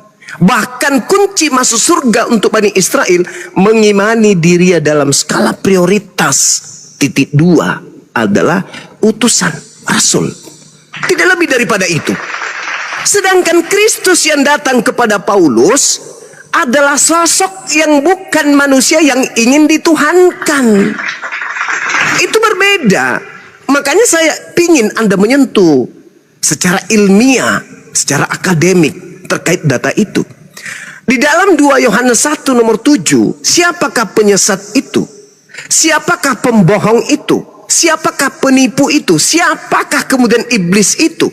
Bukankah dia yang pergi ke seluruh dunia yang tidak mengaku Yesus Kristus datang sebagai manusia? Itulah si penyesat, itulah si antikristus. Tanya Paulus, Yesus Kristus yang datang kepadamu memberitakan Injil kepadamu manusia atau bukan? Bukan, kata Paulus. Berarti Paulus ini penyesat, karena dia tidak mengaku Yesus itu datang sebagai manusia. Bukan manusia yang mengajarkan aku Injil, bukan manusia yang mengajarkan aku Injil, kata Paulus, tetapi dari Yesus Kristus. Berarti dengan kata lain, dia mengaku Yesus Kristus bukan manusia. Siapakah yang penyesat itu? Bukankah dia yang pergi ke seluruh dunia yang tidak mengaku Yesus Kristus datang sebagai manusia? Yesus sendiri mengatakan bahwasanya tanda kedatanganku sebagai bukti itu adalah aku dibarengi dengan tanda-tanda. Yang datang kepada Paulus yang diimani oleh Mesianik itu tidak dimiliki tanda-tanda itu. Berarti Kristus yang Anda ikuti itu bukan anak Maria, tetapi penyesat. Coba Anda lihat yang keluar dari kubur itu. Kepadaku telah diberi kuasa di dunia. Pergilah ke seluruh bangsa, jadikanlah seluruh bangsa menjadi pengikutku. Siapa yang mengaku pernah diberi kuasa? Iblis kan? Yesus ketika dicoba oleh iblis, Bang, di dalam Lukas 4 nomor 6, iblis mengiming-imingi. Apa kata iblis kepada Yesus? Jika engkau menyembah aku, wahai Yesus, aku akan memberikan kuasa di bumi dan segala kemegahannya dan kemuliaannya, dan aku berhak memberikan kepada siapapun yang aku kehendaki, kata iblis. Yesus terima enggak? Yesus tolak. Berarti yang keluar dari kubur mengaku kepada aku telah diberi kuasa, itu bukan Yesus. Karena kuasa yang ditawarkan iblis ditolak oleh Yesus. Yang menerimanya siapa? Orang yang masuk dalam kubur itu. Siapa dia? Penggantinya. Seperti itu, saudara. Jadi kalau Anda mengatakan saya mesianik, ada periode di mana masa depan akan dipimpin oleh Mesias, betul. Itu iman Islam.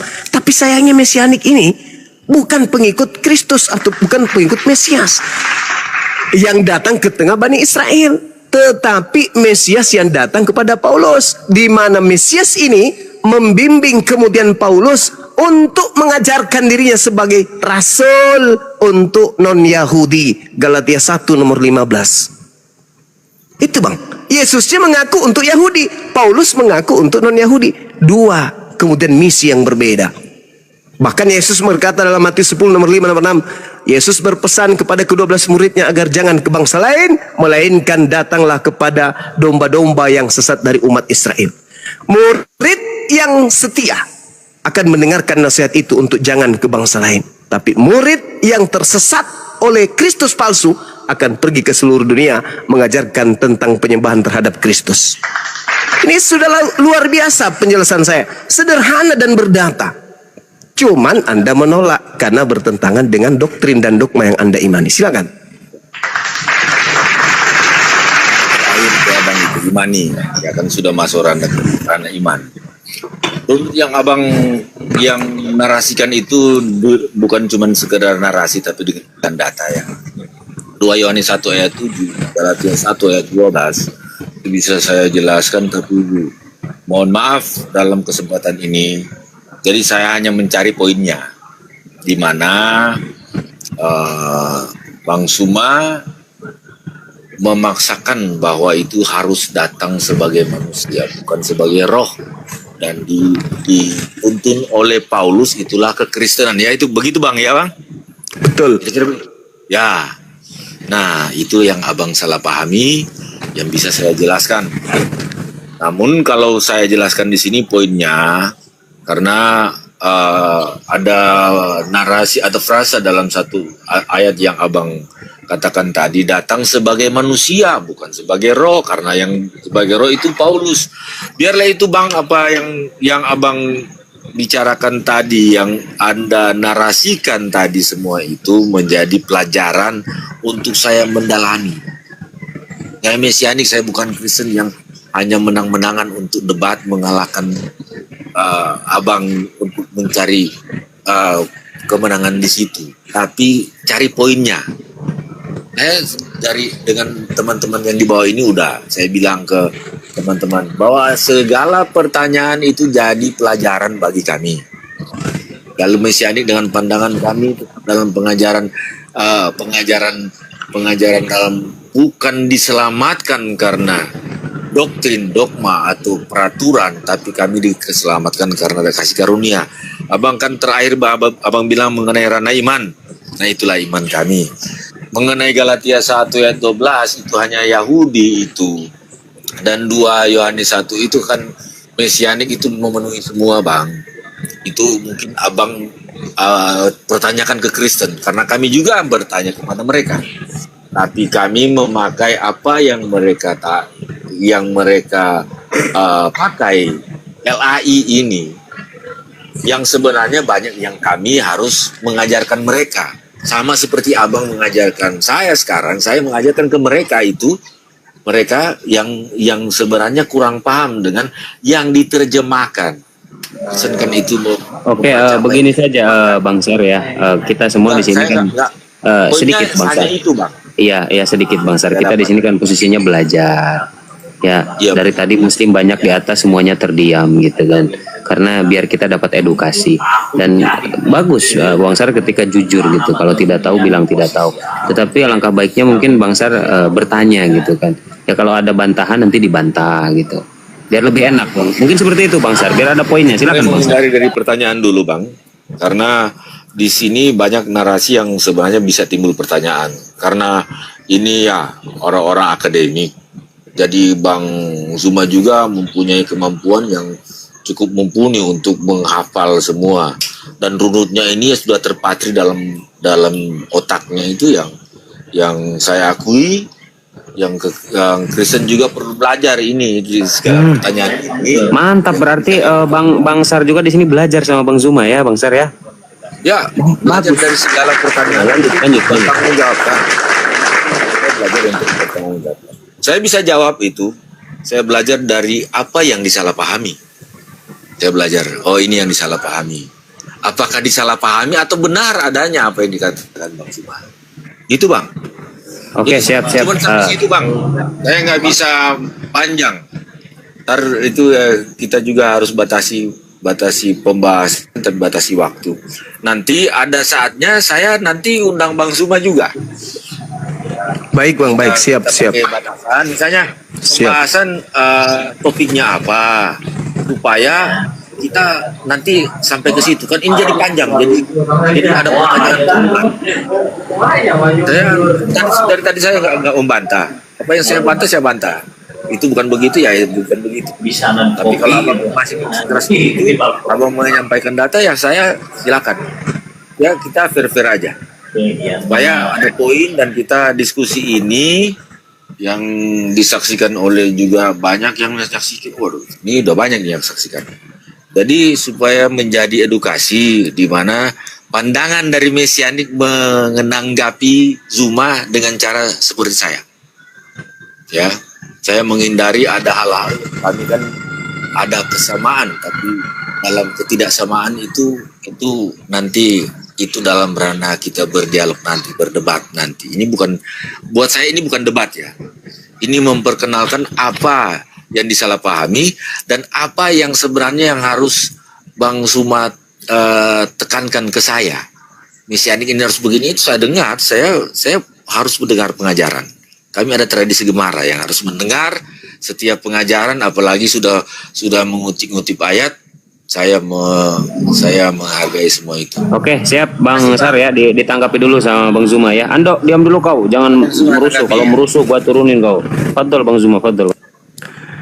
Iya, jadi sebenarnya kalau kita ingin jujur ya, mencari kemana kita hendaknya kemudian ketika dalil Yesus berkata akan menyesatkan banyak orang. Artinya ini harus tergenapi. Kalau kita percaya kepada Yesus, maka apa yang diucapkan Yesus itu setidaknya orang Kristen percaya, orang Mesianik percaya bahwa Yesus menubuatkan Kristus palsu ini akan menyesatkan banyak orang. Dengan demikian, harus selama 2 tahun ini kita mencari mana orang banyak yang telah disesatkan oleh Kristus. Satu-satunya kandidat adalah Kristen. Orang Hindu tidak kemudian percaya kepada Kristus. Orang Buddha enggak juga. Cuman Kristen yang percaya kepada Kristus. Berarti orang banyak yang disesatkan oleh Kristus palsu ini ya, kandidat untuk sementara ini Kristen. Siapa lagi? Dan kalau itu bukan Kristen, berarti Yesus boleh terindikasi berdusta. Kenapa? Karena tidak ada oknum yang menjadi pengikut Kristus. Tidak ada orang yang disesatkan itu, nggak ada. Tapi karena ada Kristen yang kebetulan atau secara kebetulan itu menyembah sosok Kristus ini yang bukan manusia, berarti bukan anak Maria. Kan jelas itu. Anak Maria adalah manusia. Ibrani 13 nomor 8 bahkan dikatakan Yesus kemarin, sekarang maupun selama-lamanya tidak akan pernah berubah. Nah, Yesus dalam keadaan yang sebenarnya boleh kita lihat dalam 1 Yohanes 3 nomor 2. Hakikat sebenarnya, keadaan sebenarnya yang sesungguh-sungguhnya Yesus itu adalah manusia sama seperti kita. Maka tidak layak disembah karena dia adalah manusia dalam kondisi yang sesungguhnya, dalam hakikatnya. Sedangkan yang datang kepada Paulus yang disembah oleh orang Kristen adalah Kristus yang bukan manusia, yang konon katanya Tuhan. Jadi berbeda memang antara Yesus yang datang di tengah Bani Israel dengan Kristus yang datang kepada Paulus dan menjadi sembahan hari ini oleh saudara-saudara saya Kristen. Saya kira cukup ya, saudara-saudara sekalian. Saya dapat poinnya, Silakan. Bang. Iya, Gini, silakan. berarti topik kita nanti mengenai yang datang sebagai manusia dan sebagai roh. Itu ada beberapa kali, Bang, Abang. Itu jadi pesan buat saya. Nanti saya ajukan ke Bang Abuya temanya. Boleh ngomong. Supaya ada batasan pembahasan kita. Nanti Oke, supaya boleh. ada edukasi tuh. Mana yang kita mengejar kebenaran. Siap. Ya, kalau surana iman kan itu kita banyak kesamaan, tapi ada hal yang kalau ini topik ini yang tidak sama, tidak ada kesamaan di kita, Bang. Jadi kita harus sepakat dulu. Tidak sama, kita akan bahas nanti mengenai ini. Nanti saya bawa data-data apa yang Bang Suma itu, waduh udah nggak perlu bawa data, apa yang Bang Suma narasikan udah data semua tuh. Nanti saya mencoba menjawab apa yang disalahpahami. Itu, Bang. Oke. Baik, Bang. Kita. Siap. Terima kasih ya sudah. Dulu saya mau ngomong sama si Juma, menanggapi pernyataan. Ya, makasih. Iya, silakan Saudara Ando dinaikkan. Iya, silakan Saudara Sarham. Terima kasih sudah berdiskusi dengan baik. Udah si Ando masih kejang-kejang, belum juga dia ngomong udah kejang-kejang. Ando kok gak jelas loh, silakan. Biar dinaikkan aja, dinaikkan. Allah Karim. Oke, terima kasih ya Bang Sar, luar biasa Bang Sar. Yang penting syaratnya satu Bang Sar, ya. Intinya akal sehat tetap. Oke, saya boleh bicara dulu, Bang Juma.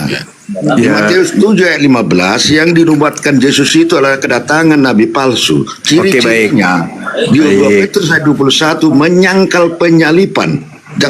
Jangan menafsirkan kau.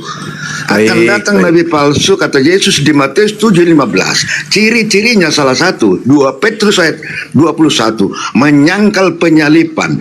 Jangan kaitkan dengan Paulus dengan Yesus itu masih selisih 5 tahun, ya. Masih sejaman. Jadi jangan berkhotbah kamu tentang Alkitab lalu Anda menafsirkan. Saya lihat yang di atas ini adalah orang-orang yang benar-benar hanya mengimani, tidak Jangan di-kick. Jangan di-mute. Biarkan dia bernarasi, teman. Gak apa-apa. Anda terlalu terbiasa menafsirkan Alkitab sesuka Anda. Padahal Anda tidak tahu itu Alkitab Anda. Anda sering berkata kitab Yahudi sama kitab umat Kristen berbeda. Anda tahu cuma sebelum agama Kristen ada, kitab Taurat sudah ada. Persoalan kami dengan Yahudi adalah perpisahan kami atas kelahiran Yesus. Sebagian umat Yahudi percaya bahwa Yesus adalah Mesias, sebagian lain tidak percaya. Jadi kitab kami, makanya di Alkitab Perjanjian Lama itu orang Kristen sama Yahudi dan Samaria satu kitab. Perbedaannya di Alkitab Perjanjian Baru. Jadi Pak Juma, jangan seperti itu menafsirkan kitab agama lain. Dan sudah sering saudara diberi penjelasan, tetapi bertahan. Bagaimana kalau saya berceramah tentang pada Anda dengan Al-Quran? Saya juga tahu, tapi cara-cara Anda, saya juga sudah sering mengutip piti-piti saudara. Saya sudah mengkritik. Ya, jadi jangan cenderung kita itu jadi Anda itu bebas bernarasi. Saya katakan kepada kamu, nubuat Anda dengarkan dulu ini mesti dewa yang hantem ini, mesti dewa yang hantem. Bentar, Ando, bentar, ini Dewa, kan ganti TikTok. akun dulu. Ganti Iya, akun ini dulu, TikTok, bentar ya. TikTok, bukan tik, bukan. Ini Anda merepet terus gantian. Bukan begitu, si Juma juga bicara seperti itu kok. Saya tanggapi boleh? Tanggapi dulu, Fadl Gurunda. Oke. Diam dulu kau. Saya tanggapi ya, Saudara Aldo. Dengarkan Saudara Ando ya. Jadi kalau kita berbicara atau membaca surat kabar, maka surat kabar itu, sabar dulu. Surat kabar yang kita baca itu harus kita cermati dengan seksama. Ingat, di dalam Matius 7 nomor 15 itu Yesus sedang berbicara kepada muridnya Bani Israel yang hidup di abad pertama. Ya. Waspadalah terhadap nabi-nabi palsu yang datang kepadamu. Nabi palsu yang datang kepada siapa? Datang kepada siapa? Orang yang hidup di abad pertama atau orang hidup abad ke-7, Bang? Ayo, jujur dulu. Saya ingin tahu sejauh mana Anda memahami Bible ini. Yesus berkata kepada manusia yang ada di hadapannya hari itu, waspadalah terhadap nabi-nabi palsu yang datang kepadamu. Nabi palsunya datang kepada siapa? Kepada siapa, Bang? Saya di mute, Iya. saya nanggapin. Nabi palsunya itu datang kepada Saya siapa? nggak bisa menanggapi. Nabi Jadi palsu. tunggu Joma. Nabi palsunya datang kepada siapa menurut Yesus? Perkataan itu Nabi palsunya datang kepada siapa menurut Yesus? akan datangnya nabi palsu. Kepada siapa? Bukan saat itu. Lalu Petrus ayat 21 cirinya adalah Gak ada hubungannya Petrus itu. Gak ada hubungannya. Petrus ya kan, itu menyangkal penyalipan. Kedua ada di bilik di padang gurun, ada itu 2 Petrus. Saudara, Anda Petrus itu menafsirkan susah ngomong sama orang yang tidak berilmu ya kayak Datang. gini. iya kan? Anda nggak berilmu. Sayang. Waktu saya terbuang. Sendiri. Ayo kita Waktu saya terbuang. kan akan datang.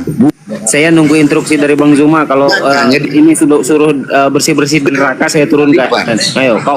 Jangan Biarin aja. Lebih baik Anda menerangkan kitab suci Anda. Ini saya sedang Jangan menerangkan banyak kitab yang suci saya. Saya menerangkan kitab suci saya ini. Itu saudara saya sudah tanggapi. Al-Quran saya yang menerangkan Saya ini. mau tanya dulu kitab Quran saudara. Kita Oh nggak bisa.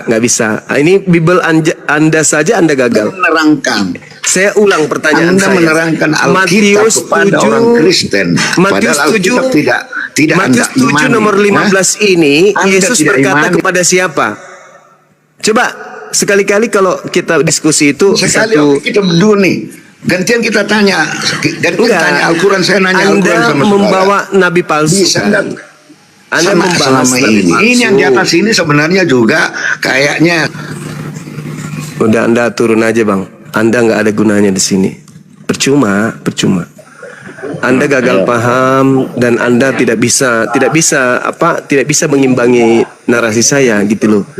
Matius 7:15 itu Saudara Ando di mute dulu deh.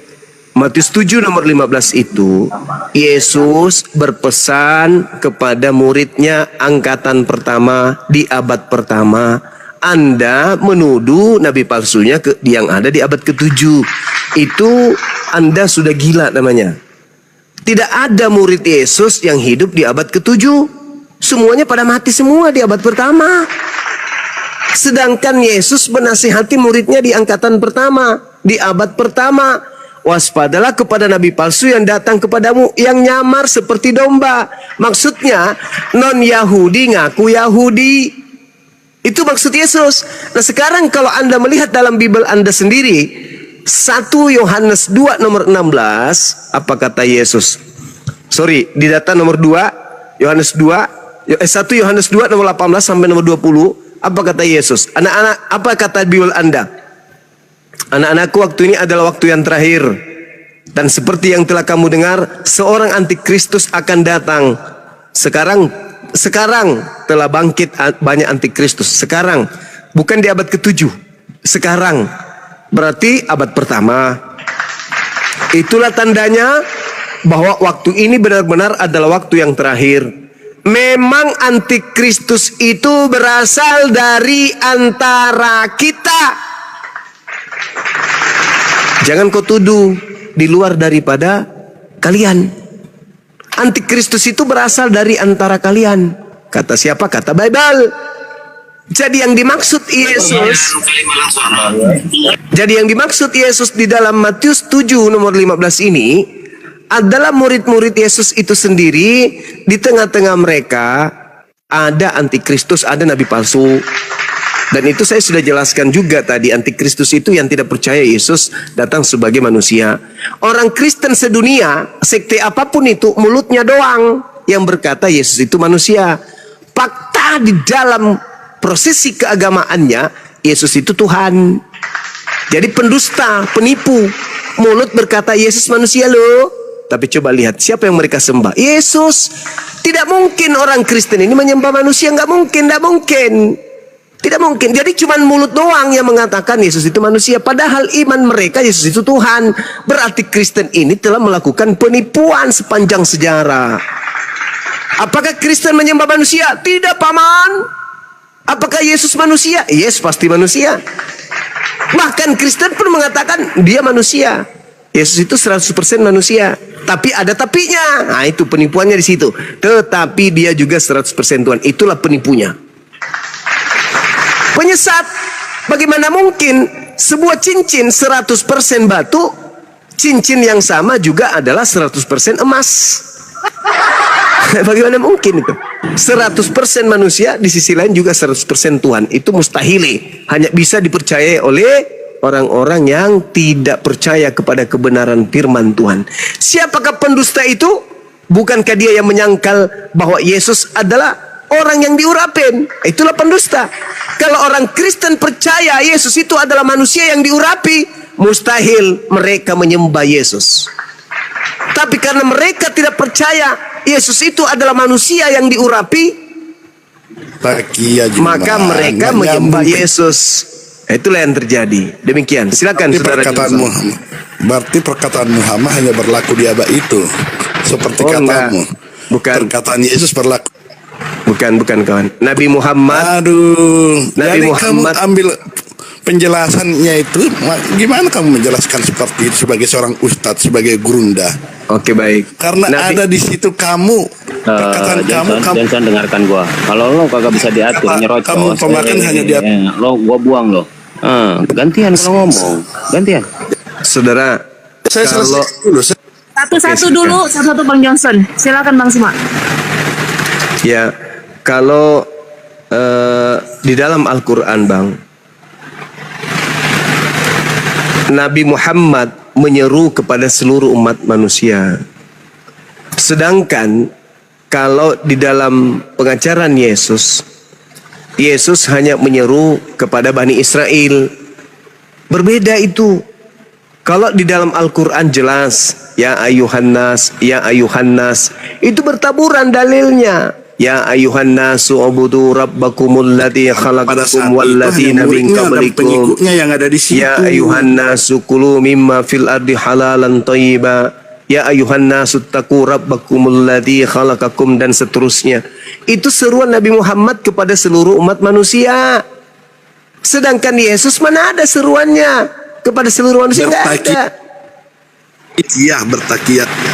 Ya, oke. Kalau Anda menuduh saya bertakiyah, tolong tunjukkan di mana Yesus berseru kepada seluruh manusia. Silakan, saya tunggu. Sudah. Ya. Amanah agung Yesus mengatakan kepada muridnya, pergilah ke seluruh dunia. Dan jadikanlah mereka muridku. Kamu ngomong lagi itu bukan perkataan Yesus dan menyuruh muridnya ke seluruh dunia. Oke, baik. Baptislah mereka atas nama Bapa, Putra, Roh Kudus. Oke, baik. Sekarang terus karena sebentar karena ada perkataan Yesus di situ kamu ya kamu bisa sampaikanlah, karena waktu di situ ada muridnya, ada pengikutnya. Kamu itu yang diomongin di situ, kamu langsung artikan bahwa itu berlaku pada zaman itu aja.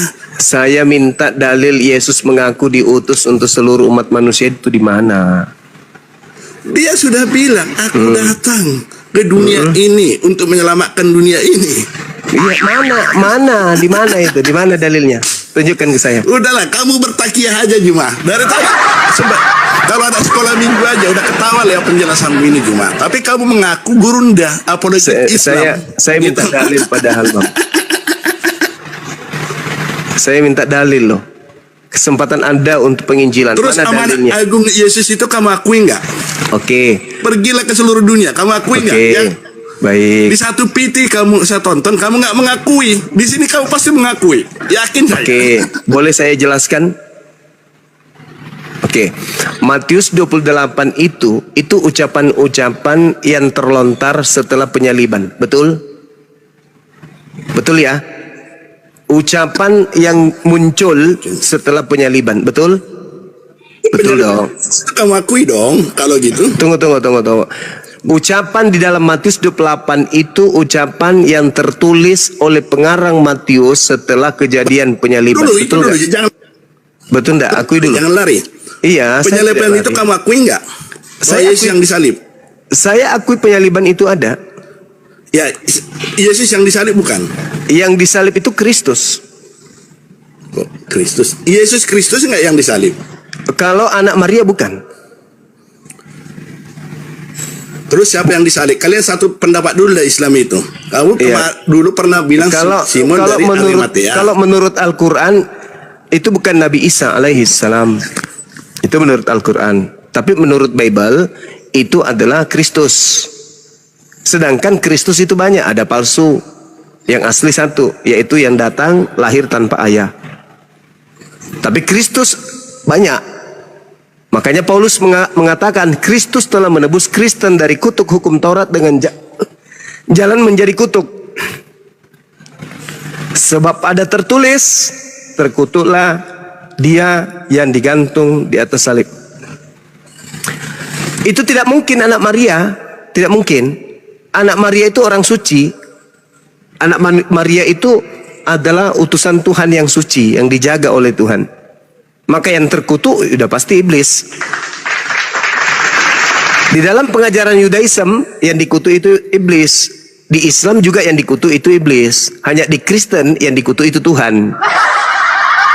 Jadi beda memang pola Kristen ini berbeda dengan agama samawi.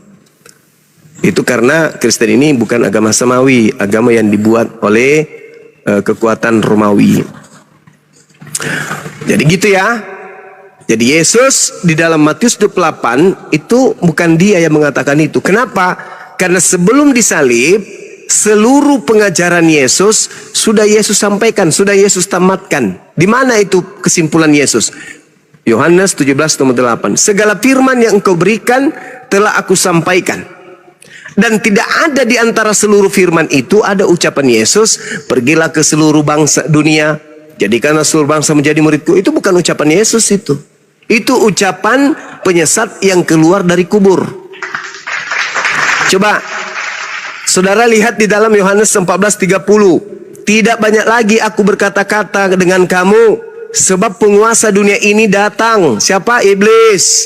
Dan tidak sedikit pun iblis ini berkuasa atas diriku. Lalu di dalam Yohanes 12:31, sekarang berlangsung penghakiman atas dunia ini. Sekarang juga penguasa dunia ini akan dilemparkan keluar. Dilemparkan keluar dari mana? Dilemparkan keluar dari kubur. Penguasa dunia ini sebentar lagi akan dilemparkan keluar dari kubur. Siapa yang dilemparkan dari kubur ini? Iblis. Kenapa iblis? Karena dia adalah penguasa dunia. Penguasa dunia adalah iblis. Makanya pergilah ke seluruh dunia. Nomor 18-nya, kepadaku telah diberi kuasa. Siapa yang diberi kuasa dunia? Iblis. Pergilah ke seluruh dunia, jadikanlah seluruh bangsa menjadi pengikutku. Berarti iblis ini minta supaya seluruh manusia menjadi pengikutnya. Yesus pernah nggak minta supaya seluruh manusia jadi pengikutnya? Tidak pernah. Bahkan dia mengatakan, jangan ke bangsa lain, tetapi pergilah kepada domba-domba yang hilang dari umat Israel. Matius 10 nomor 5 nomor 6. Yesus datang hanya untuk Bani Israel. Iblis datang untuk seluruh manusia. Jadi yang keluar dari kubur itu Yesus atau bukan? Bukan. Itu adalah sibilisisis. Demikian teman-teman. Lanjut. Izin sahabat tamu baru Bang Wedi, selamat malam. Dibuka mic-nya Bang Wedi. Bang Wedi, selamat malam. Bang Wedi monitor. Bang Wedi panggilan ketiga. Oke, diturunkan. Oke, lanjut Ustadz. Bang Suma. Oke, saya mau nanya kepada semua adik-adik saya, abang-abang saya yang ada di sini, yang di YouTube, dan juga yang ada di TikTok. menurut pemahaman agama samawi, yang dikutuk itu Tuhan atau iblis? Silakan Anda jawab. Iblis, paman. Iblis. Yang dikutuk iblis. Yang di YouTube gimana? Setiap yang sedang mati adalah sedang terkutuk. Mati. Jangan ini, jangan ini Yang sedang turunin lah. mati adalah sedang Turunin ini, terkutuk. turunin. Dia Nanti sudah aja akui. pejabat surga nanti aja. Iblis dan umat iblis pasti tidak berjunjungan kepada pejabat surga. Jadi di YouTube semuanya nyebut iblis. Yang dikutuk itu iblis. Setiap yang sedang mati pasti sedang terkutuk. Berarti Anda sudah mengakui bahwa Yesus itu terkutuk. Yesus tidak sedang mati. Iya. Salah seorang pejabat surga. Jadi yang mati di atas tiang salib itu siapa? Dia pernah mati terhukum mati. Berarti dia pernah jadi iblis, gitu? Tidak. Dia pernah jadi terkutuk. Jadi dengarkan dulu ya. Kutuk artinya hukuman berat.